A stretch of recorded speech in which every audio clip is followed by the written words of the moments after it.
They've worked 45 years behind, in the oven, digging ditches, cleaning toilets, and they're trying to get rich off one deal. The bull market is going to end. And you know how when you flush a toilet, it spins like this and all the turds and toilet paper, everything's going to go down with a tidy bowl man. And for those of you that are waiting to get the top dollar are going to get fucked.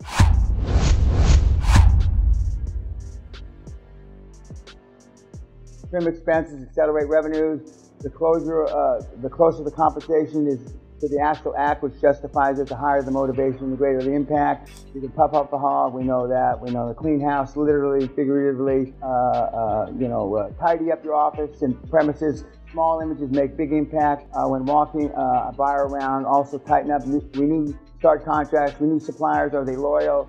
How about trademarks, settle pending lawsuits, we know all that. Be aware that any good due diligence will uncover you're covering up the bad shit. Approach all the people you know, and this is where the big four accounting firms and the big law firms are paramount. You may never get to an IPO, and they'll just shove you right into, in a good way, to an industry giant that will buy you because they know what strategically they're looking for. You don't.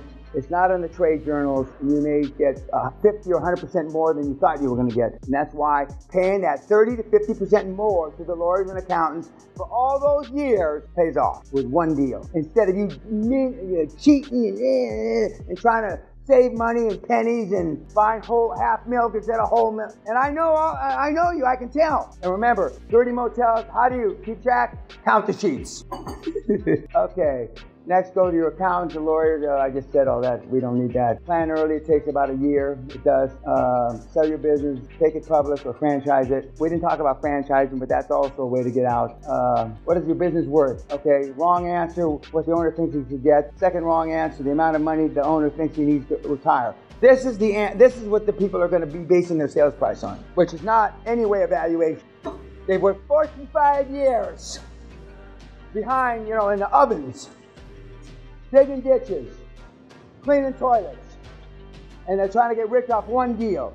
Not what is your business worth? Correct answer, what the current market is willing to pay down to and including nothing. Some of the businesses you're going to look at are not worth fuck all. Remember, they wanted $12 million and they ultimately paid me $9 million. Some of the businesses are such an albatross to them that they will pay to get rid of them. And that's not what a business broker doesn't tell you that. Because when they give you the business or they pay for you to take the business, what does the business broker get? Fuck all. And that's why there is a diametrically different views from the business broker's point of view and the buyer's point of view. And they're irreconcilable, contrary to what they tell you. And a business they give you, providing it's got the basis for you to make a go of it, because you're not getting any money from the bank, so you don't need any debt service. Then, and once in a while that happens. That happens to you kids 3 or 4 times a year. Oh, what is your business worth? Specific answer, 3 to 10 times current annual post-tax profits, depending on the industry, the business, and many other things. In this country, they look at pre-tax profits. In America, they look at post-tax profits. I can't tell you why. I don't know the reason.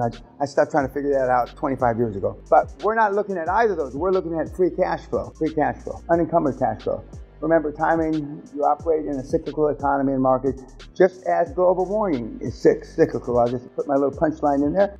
Try to sell in an up wave. I tell people, if you're 40 years old and you own a business and your business cycle is in an up cycle, sell. I don't care what business it is. If you're 40 or over and you're in an up cycle, sell. You may never see an upcycle again. We've had 9 years of bull market, arguably the longest or second longest bull market in the history of mankind since Moses.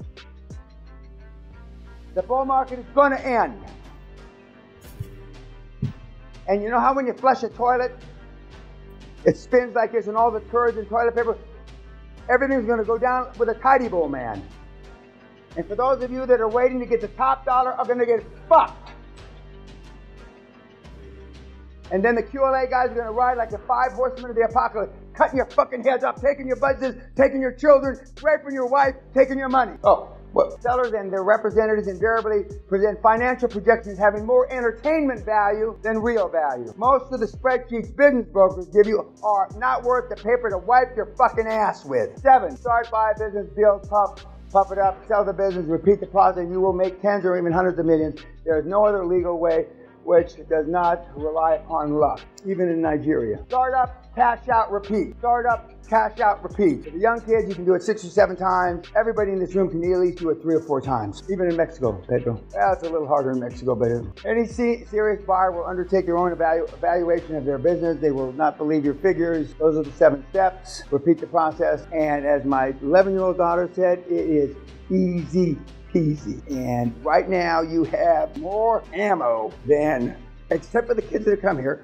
the 99.999% of the people on the planet. Summarize, start the business, build it up, sell it, float it, and franchise it. Create wealth in the tens of hundreds. And that's what I want to see you to be like. I want to see your asses up in the air and snorting that fucking shit up. Like you did cocaine last week before you got here. You know, so they tell me. And now the people that are, the kids are suing the governments that are making the plastic dollar bills, pound notes, because it cuts their nose. They get infected. They have to cut their nose off and they're suing the government. And they're going to win. They're going to win, YouTube. That's the world we're in today. And if that's not a fucked up scenario, I don't know what is. The only thing more fucked up is your parents had you. I love this job. And unlike you you look like you just came from a funeral, all of you. It's like you've been doing the work instead of me. Any questions? So you know it all. Pedro, thank you. Walter, these are my 2 whipping boys. Walter and Pedro. Guys, it's up to you. It's easy. It's not easy, but it's easier than any other system out there. It just is. And the Peter that you heard today, and Joe and Josh and Miguel and Frank, well, I'd be a liar if I said you're as smart as they are. That's a lie, but just kind of pretend like it's the truth. But they're not geniuses. They're not. And you heard Peter say, what did he do before he wrote grants for EU loans? Now, that's not much. How entrepreneurial is that? It isn't. It isn't. Here's my 5 o'clock, 6 o'clock. Okay. Any questions, Pedro? Walter? You can stay, but I won't be talking to you. So now tomorrow I sleep in, although I see some of you tomorrow, but I'll sleep in past 5:30, which is I get up to review things the last few days. So I'm looking forward to sleeping in tomorrow morning. I'll probably sleep until 7 or 7:30. So tonight is kilt. Guys, wear underwear. That's my sincere request. Let's make it a request. Unless you know how to sit down like a lady, I would wear underwear. Go all in. Huh? We're trying to go all in. Okay, well then there's always 1 or 2 that decide to not wear underwear. And they're the ones, there's 4 or 5 chairs in the drawing room that are specially not built by me. It's just when guys sit in them, they don't sit in them like, like all of you right now are sitting with your legs like this. I rest my case. And we will have some cheap thrills. And what? Stress. The people that have the hardest time are the people, now sensitivity equals poverty. I already said that. But if you have sensitivity and you're prone to be stressed out, and those of you that fall into that category know who you are. I'm not going to tell you to pace yourself because you paced yourself already. And what has it gotten you? Nothing. Nothing. So I'm going to tell you, go until you drop. Everybody, go until you drop. And when you fall forward, like they used to, football, fall, get that extra yard. And because your conservative, sensitive lifestyle, it's got you fuck off. There's no competition out there other than you guys competing against yourselves. There's about 100, 110 of you out there in the world right now from the last year and a half. And there's only about 2,000, 2,500 since this program began, out of 7+ billion people. And some of you probably never have run into a guy or a gal that's a QLH devotee. You probably haven't. And you probably won't for the rest of your life. Occasionally, they cross paths, but it's so infrequent, Now, if somebody starts coaching and teaching this shit again, and, I'm putting it on the internet and webinars, that hasn't happened. And the biggest differentiation is they don't understand that there's only one moving part to a transaction, and that's the sales price. And the sales price from a motivated seller is better than a sales price from a non-motivated seller. And remember, 95% of all businesses that go for sale up year by year don't sell. They don't sell because everybody's trying to sell for more than it's worth, because they're trying to get rich off one transaction. And wealth and generational wealth is built on a series of transactions. It's that simple. And and we've been around now, second generation. Some of the guys, I'm now coaching their kids. And generational wealth, if everything falls into place, like Peter and a couple others, you can do it in 2 or 3 years. That's not the norm. I would be a liar if I told you it was the norm. But the norm is 3 to 5 years. 3 to 5 years. At the outside, 7 years. And then, of course, we've got some guys that took 10 or 13 years. But the norm is 3 to 5 years. And just think what you've done the last 3 to 5 years and what it got you. Fuck all. All those books you read, fuck all. All those podcasts you listened to, fuck all. All those webinars you listen to, fuck all. Have I left any? What else? What other medium did I leave off? But basically, because the information is being spewed out, it's inaccurate. 1, there's no shortage of money. 2, it's not hard to find finance. 3, the world is flush with cash.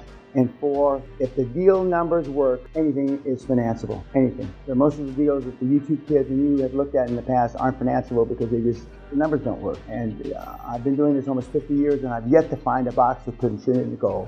But I'm still looking because I'm still fixing flaws like my coupling and I'm still turning over rocks. And the concern that I have is when you start doing deals, not if you start, when you start doing deals, you slow down. You slow down. Because everybody in this room, even the oldest person is young. Even the oldest person is young. I never thought I'd be doing this at my age to say that, but even the oldest person in this room is young. And the majority of the people that are watching on YouTube are young. And I mean, it's just, it's up to you.